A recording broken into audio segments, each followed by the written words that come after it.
श्री बृहस्पतिवार व्रत कथा। राधे राधे मित्रों, भारतवर्ष में एक प्रतापी और दानी राजा राज्य करता था। वह नित्य गरीबों और ब्राह्मणों की सहायता करता था।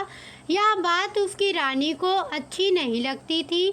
वह ना ही गरीबों को दान देती थी, ना ही भगवान का पूजन करती थी और राजा को भी दान देने से मना किया करती थी।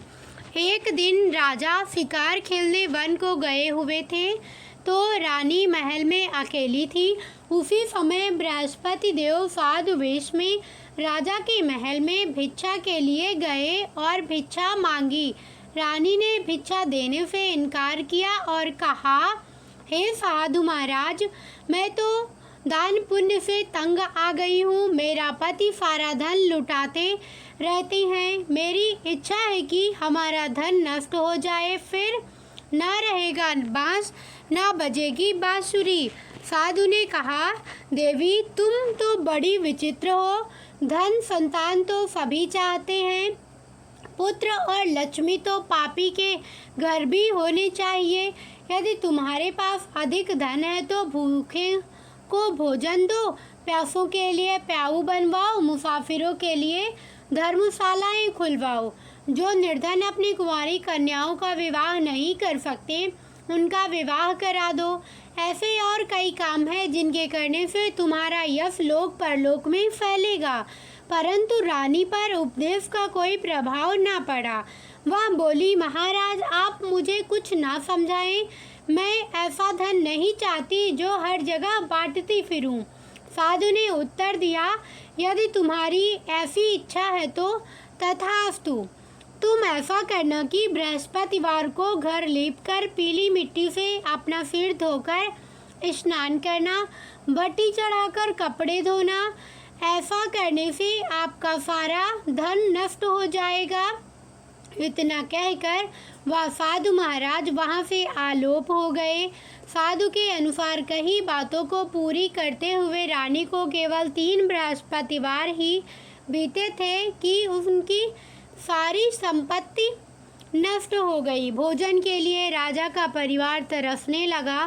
तब एक दिन राजा ने रानी से बोला कि हे रानी, तुम यहीं रहो, मैं दूसरे देश को जाता हूँ, क्योंकि यहाँ पर सभी लोग मुझे जानते हैं, इसलिए मैं कोई छोटा कार्य नहीं कर सकता। ऐसा कहकर राजा परदेश चला गया। वहाँ वह जंगल से लकड़ी काट कर लाता और शहर में बेचता। इस तरह वह अपना जीवन व्यतीत करने लगा। इधर राजा के परदेश जाते ही रानी और दासी दुखी रहने लगी। एक बार जब रानी और दासी को 7 दिन तक बिना भोजन के रहना पड़ा तो रानी ने अपनी दासी से कहा, हे दासी, पास ही के नगर में मेरी बहन रहती है। वह बड़ी धनवान है। तू उसके पास जा और कुछ ले आ, ताकि थोड़ी बहुत गुजर बसर हो जाए। दासी रानी की बहन के पास गई। उस दिन गुरुवार था और रानी की बहन उस समय बृहस्पतिवार व्रत की कथा सुन रही थी। दासी ने रानी की बहन को अपनी रानी का संदेश दिया, लेकिन रानी की बड़ी बहन ने कोई उत्तर नहीं दिया। जब दासी को रानी की बहन से कोई उत्तर नहीं मिला तो वह बहुत दुखी हुई और उसे क्रोध भी आया। दासी ने वापस आकर रानी को सारी बात बता दी। सुनकर रानी ने अपने भाग्य को कोसा।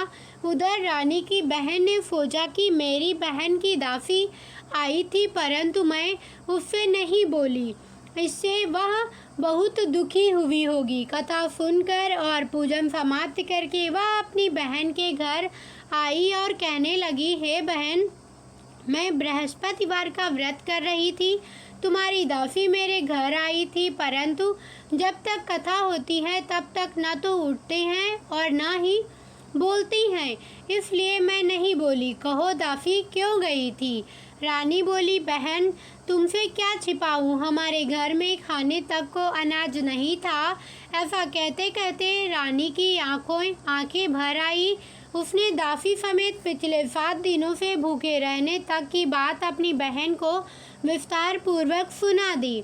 रानी की बहन बोली, देखो बहन, भगवान बृहस्पति देव सबकी मनोकामना को पूर्ण करते हैं। देखो, शायद तुम्हारे घर में अनाज रखा हो। पहले तो रानी को विश्वास नहीं हुआ, पर बहन के आग्रह करने पर उसने अपनी दासी को अंदर भेजा तो उसे सचमुच अनाज से भरा एक घड़ा मिल गया। यह देखकर दासी को बड़ी हैरानी हुई। दासी रानी से कहने लगी, हे रानी, जब हमको भोजन नहीं मिलता तो हम व्रत ही तो करते हैं, इसलिए क्यों ना इनसे व्रत और कथा की विधि पूछ ली जाए ताकि हम भी व्रत कर सकें।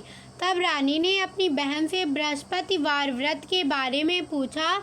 उसकी बहन ने बताया, बृहस्पतिवार के व्रत में चने की दाल और मुनक्का से विष्णु भगवान का केले की जड़ में पूजन करें तथा दीपक जलाएं।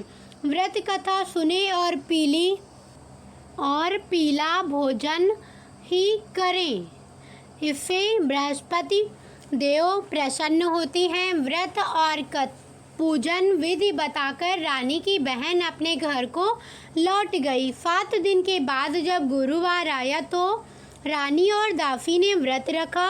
गुड़ साल में जाकर चना और गुड़ लेकर आई, फिर उससे केले की जड़ तथा विष्णु भगवान का पूजन किया। अब पीला भोजन कहाँ से आए, इस बात को लेकर दोनों बहुत दुखी थी। क्योंकि उन्होंने व्रत रखा था, इसलिए बृहस्पति देव उनसे प्रसन्न थे। इसलिए वे एक साधारण व्यक्ति का रूप धारण कर 2 थालों में सुंदर पीला भोजन दासी को दे गए। भोजन पाकर दासी प्रसन्न हुई और फिर रानी के साथ मिलकर भोजन ग्रहण किया।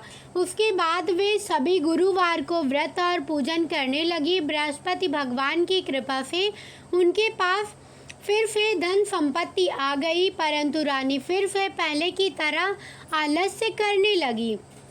तब दासी बोली, देखो रानी, तुम पहले भी इस प्रकार आलस्य करती थी, तुम्हें धन रखने में कष्ट होता था, इस कारण सभी धन नष्ट हो गया, और अब जब भगवान बृहस्पति की कृपा से धन मिला है तो तुम्हें फिर से आलस्य होता है। रानी को समझाते हुए दासी कहती है कि बड़ी मुसीबतों के बाद हमने यह धन पाया है, इसलिए हमें दान पुण्य करना चाहिए, भूखे मनुष्यों को भोजन कराना चाहिए और धन को शुभ कार्यों में खर्च करना चाहिए, जिससे तुम्हारे कुल का यश बढ़ेगा, स्वर्ग की प्राप्ति होगी और पितृ प्रसन्न होंगे। दासी की बात मानकर रानी अपना धन शुभ कार्यों में खर्च करने लगी, जिससे पूरे नगर में उसका यश फैलने लगा। बृहस्पतिवार व्रत कथा के बाद श्रद्धा के साथ आरती की जानी चाहिए। इसके बाद प्रसाद बांटकर उसे ग्रहण करना चाहिए। एक दिन राजा दुखी होकर जंगल में एक पेड़ के नीचे आसन जमाकर बैठ गया। वह अपनी दशा को याद करके व्याकुल होने लगा। बृहस्पतिवार का दिन था।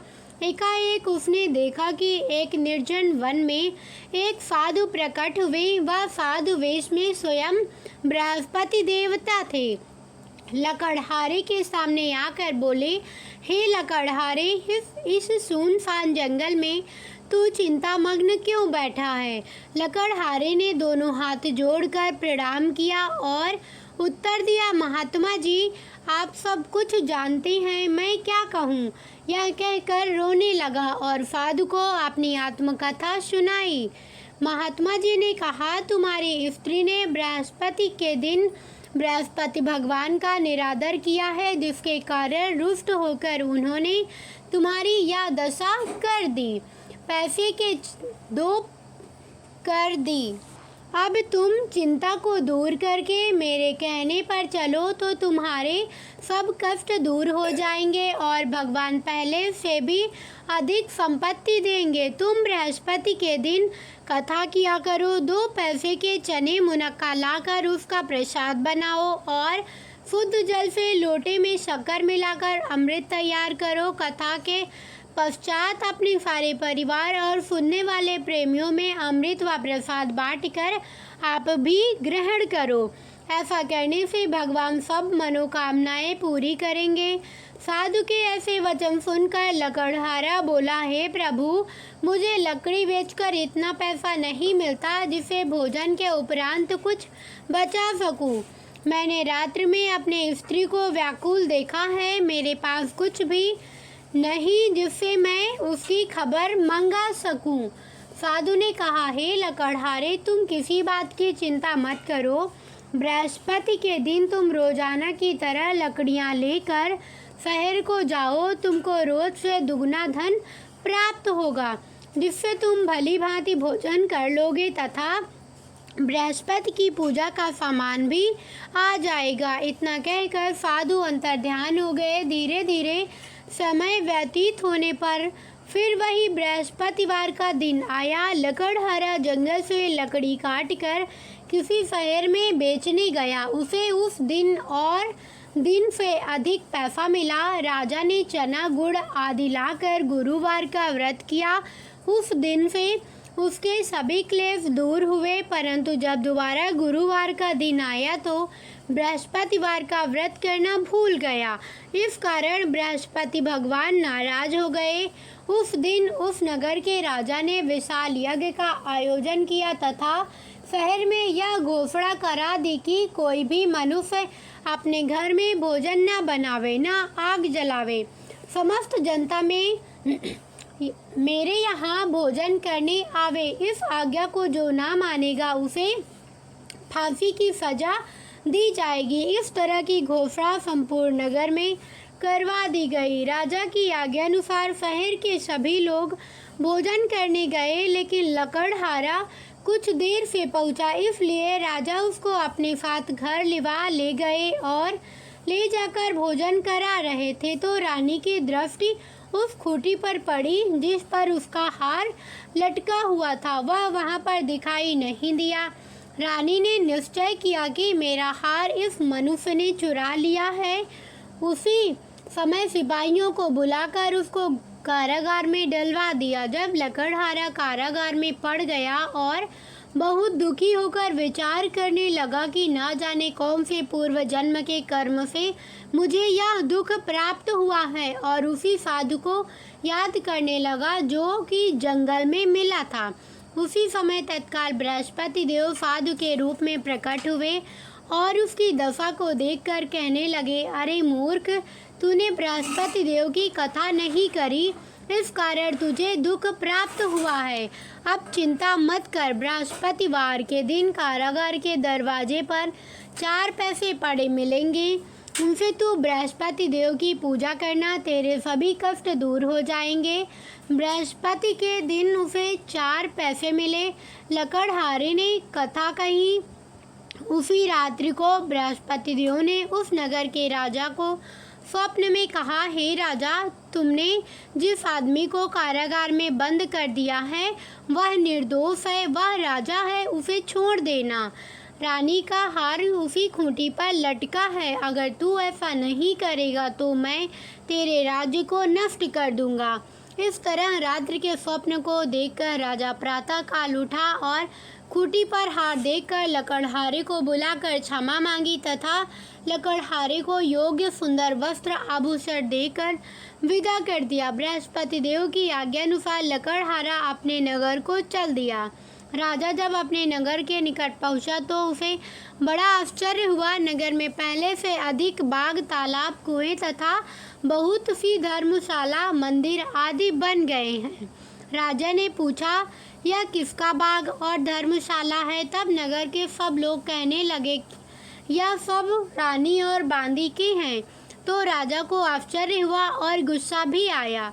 जब रानी ने यह खबर सुनी कि राजा आ रहे हैं तो उन्होंने बांदी से कहा कि हे दासी, देख, राजा हमको कितनी बुरी हालत में छोड़ गए थे। हमारी ऐसी हालत देखकर वह लौट ना जाए, इसलिए तू दरवाजे पर खड़ी हो जा। आज्ञानुसार दासी दरवाजे पर खड़ी हो गई। राजा आए तो उन्हें अपने साथ लिवा लाई। तब राजा ने क्रोध करके अपनी रानी से पूछा कि यह धन तुम्हें कैसे प्राप्त हुआ है? तब उन्होंने कहा, हमें यह सब धन बृहस्पति देव के इस व्रत के प्रभाव से प्राप्त हुआ है। राजा ने निश्चय किया कि 7 रोज बाद तो सभी बृहस्पति देव का पूजन करते हैं, परंतु मैं प्रतिदिन दिन में 3 बार कहानी तथा रोज व्रत किया करूँगा। अब हर समय राजा के दुपट्टे में चने की दाल बंधी रहती तथा दिन में 3 बार कहानी कहता। एक रोज राजा ने विचार किया कि चलो अपनी बहन के यहाँ हो आवे। इस तरह निश्चय कर राजा घोड़े पर सवार हो अपनी बहन के यहाँ को चलने लगा। मार्ग में उसने देखा कि कुछ आदमी एक मुर्दे को ले जा रहे थे।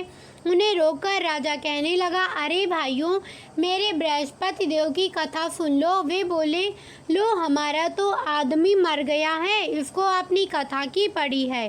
परंतु कुछ आदमी बोले, अच्छा कहो, हम तुम्हारी कथा भी सुनेंगे। राजा ने दाल निकाली और जब कथा आधी हुई थी कि मुर्दा हिलने लग गया और जब कथा समाप्त हो गई तो राम राम करके मनु से उठकर बैठ गया। आगे मार्ग में उसे एक किसान खेत में हल चलाता मिला। राजा ने उसे देख और उसे बोले, अरे भैया, तुम मेरे बृहस्पतिवार की कथा सुन लो। किसान बोला, जब तक मैं तेरी कथा सुनूंगा तब तक 4 हरैया जोत लूँगा। जा अपनी कथा किसी और को सुनाना। इस तरह राजा आगे चलने लगा। राजा के हटते ही बैल पछाड़ खाकर गिर गया तथा किसान के पेट में बड़ी जोर का दर्द होने लगा। उस समय उसकी माँ रोटी लेकर आई। उसने जब यह देखा तो अपने पुत्र से सब हाल पूछा और बेटे ने सभी हाल कह दिया। तो बुढ़िया दौड़ी दौड़ी उस घुड़सवार के पास गई और उससे बोली कि मैं तेरी कथा सुनूंगी, तू अपनी कथा मेरे खेत पर चलकर ही कहना।